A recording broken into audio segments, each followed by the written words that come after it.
Hello बच्चों, let's see this question.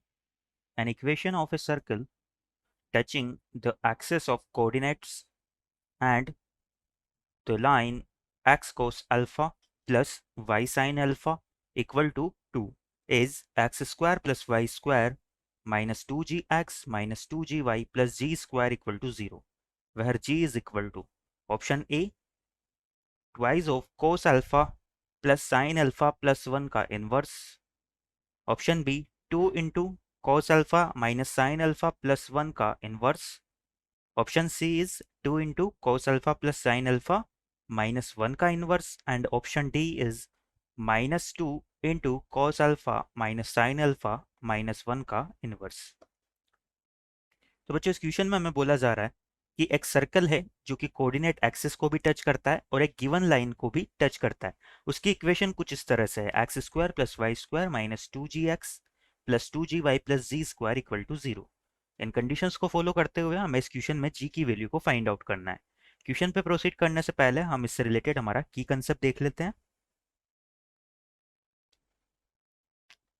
तो बच्चों की कंसेप्ट में हम देखेंगे कि एक जनरल क्वाड्रेटिक इक्वेशन जो कि सर्कल को रिप्रेजेंट कर रही है, उसके लिए हम उसका सेंटर और उसकी रेडियस किस तरह से फाइंड आउट कर सकते हैं। तो यहां से हम लिखते हैं जनरल क्वाड्रेटिक इक्वेशन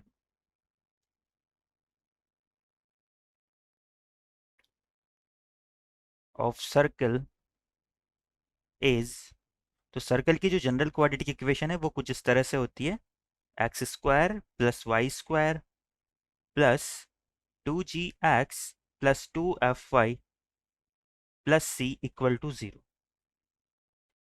नाउ इसके लिए हमें अगर सेंटर और रेडियस की बात करनी हो तो क्या होगा, तो यहाँ से हम लिख सकते हैं कि इस इक्वेशन से जो सर्कल का सेंटर है हमारा वो निकल के आता है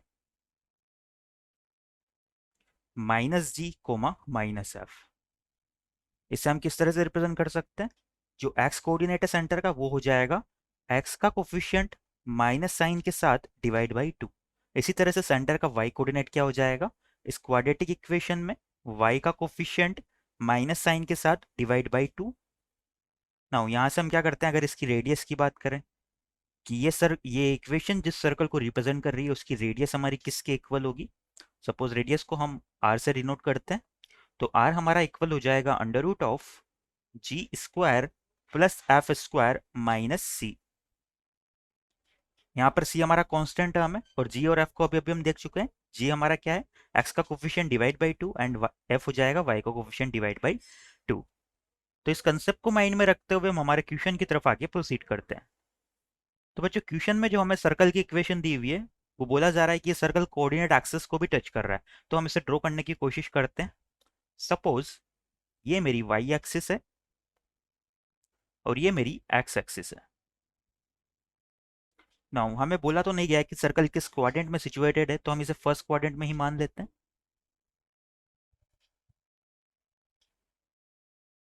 या फिर यहां से हम देखें तो इसके सेंटर के कोऑर्डिनेट हमें मिलेंगे जी कोमा माइनस जी, यानी कि एक पॉजिटिव और एक नेगेटिव। तो यानी कि हमारा जो सर्कल है वो सिचुएटेड होने वाला है या तो फर्स्ट क्वाड्रेंट, सॉरी या तो सेकंड क्वाड्रेंट में या फोर्थ क्वाड्रेंट में। हम इसे फोर्थ क्वाड्रेंट में ले लेते हैं।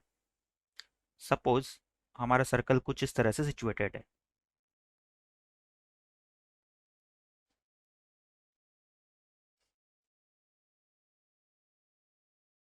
ये दोनों कोऑर्डिनेट एक्सिस को टच कर रहा है, साथ ही साथ एक लाइन को भी टच कर रहा है जिसकी इक्वेशन हमें दी हुई है x cos alpha plus y sine alpha equal to 2। इस लाइन को अगर मैं ड्रॉ करूं तो ये कुछ इस तरह से हो जाएगी। सपोज ये हमारी लाइन है,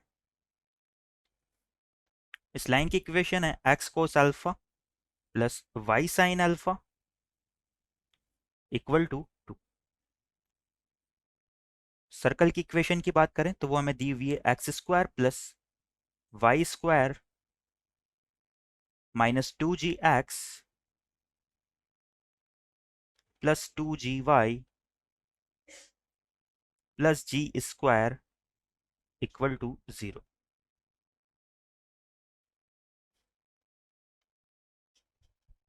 गिवन सर्कल इज, यहां से इसके अगर सेंटर की बात करें तो वो क्या हो जाएगा, सेंटर हमारा हो जाएगा जी कोमा माइनस जी। सपोज ये हमारे सर्कल का सेंटर है, इसे मैं सी से डिनोट कर देता हूं। तो इसके कोऑर्डिनेट हमारे हो जाएंगे जी कोमा माइनस जी।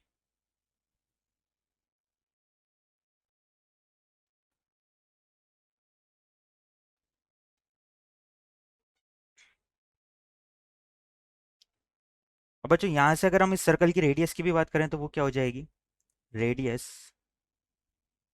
ये हमारी इक्वल हो जाएगी under root of ji square plus g square यानी कि 2g स्क्वायर माइनस कांस्टेंट, और कांस्टेंट भी हमारा जी स्क्वायर, यानी कि ये हो जाएगी 2g square minus G square का under root which is equal to G. तो यहाँ से रेडियस भी हमारी जी के इक्वल आ गई। तो बच्चों यहाँ से हम क्या लिख सकते हैं, हमें पता है कि जब हम सर्कल के सेंटर से इस पे सिचुएटेड किसी टेंजेंट पे परपेंडिकुलर ड्रॉ करते हैं तो ये हमारी किसकी इक्वल होती है, ये रेडियस आर की इक्वल होती है। तो यहाँ से हम लिख सकते हैं, हम इस लाइन पे क्या करेंगे, परपेंडिकुलर डिस्टेंस को रेडियस के इक्वल कर देते हैं। यहाँ से हम लिख सकते हैं now perpendicular distance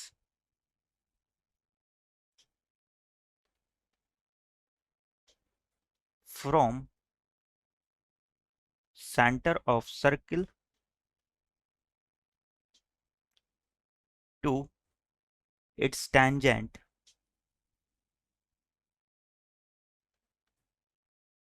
is equal to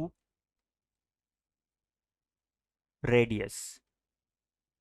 तो यहां से अगर हम परपेंडिकुलर डिस्टेंस की बात करें तो पॉइंट जी कोमा माइनस जी से हमें क्या करना है, इस लाइन पे परपेंडिकुलर डिस्टेंस फाइंड आउट करनी है। तो ये हो जाएगी हमारी जी cos alpha minus g sine alpha -2 upon में क्या हो जाएगा, अंडर रूट ऑफ एक्स के कोफिशिएंट का स्क्वायर प्लस वाई के कोफिशिएंट का स्क्वायर। तो यहाँ पर एक्स का कोफिशिएंट है कोस अल्फा और वाई का कोफिशिएंट है साइन अल्फा, तो ये हो जाएगा cos square alpha plus sine square alpha. इसका हमारा होता है मॉड्यूलस। और ये बच्चों ये इक्वल हो जाएगा हमारा रेडियस के इक्वल। तो यहाँ से रेडियस हमारी निकल के आई थी जी के इक्वल। तो यहाँ से हम लिख सकते हैं ना, इसे सिंप्लीफाई करें अगर तो डिनोमिनेटर में हम देखते हैं cos square alpha plus sine square alpha, ये तो हमारा 1 के इक्वल हो जाएगा। और जब हम मॉड्यूलस को रिमूव करेंगे तो यहाँ से हमारा निकल के आएगा then g cos alpha minus g sine alpha -2 equal to हो जाएगा हमारा प्लस माइनस जी के, क्योंकि मॉड्यूलस को रिमूव करेंगे तो प्लस माइनस दोनों साइन आएंगे। अब हम क्या करते हैं, इस जी वाले टर्म को इस साइड लेके आ जाते हैं और कॉन्स्टेंट को उधर लेके जाएंगे। तो यहाँ से हमें जी की वैल्यू मिल जाएगी। जब हम जी को एलएचएस में लाते हुए कॉमन लेंगे तो ये होगा हमारा cos alpha minus sine alpha plus minus 1 is equal to हो जाएगा हमारा 2 के इक्वल। तो यहाँ से हमारे जी की दो वैल्यू निकल के आती है। Then g is equal to 2 upon 2 upon cos alpha minus sine alpha plus 1 and ji equal to हो जाएगा 2 upon cos alpha minus sine alpha -1। और इसे हम लिख सकते हैं कि जी हमारा किसके इक्वल हो जाएगा, 2 into cos alpha minus sine alpha plus 1 का inverse and ji equal to 2 into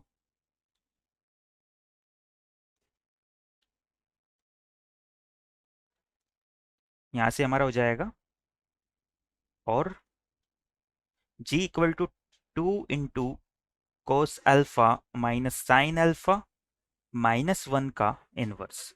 now हमारे ऑप्शंस एक बार देख लेते हैं हम। तो बच्चों इस क्वेश्चन के अकॉर्डिंग हमारा जो ऑप्शन बी है cos alpha minus sine alpha plus 1 का इनवर्स इंटू 2, ये करेक्ट हो जाएगा।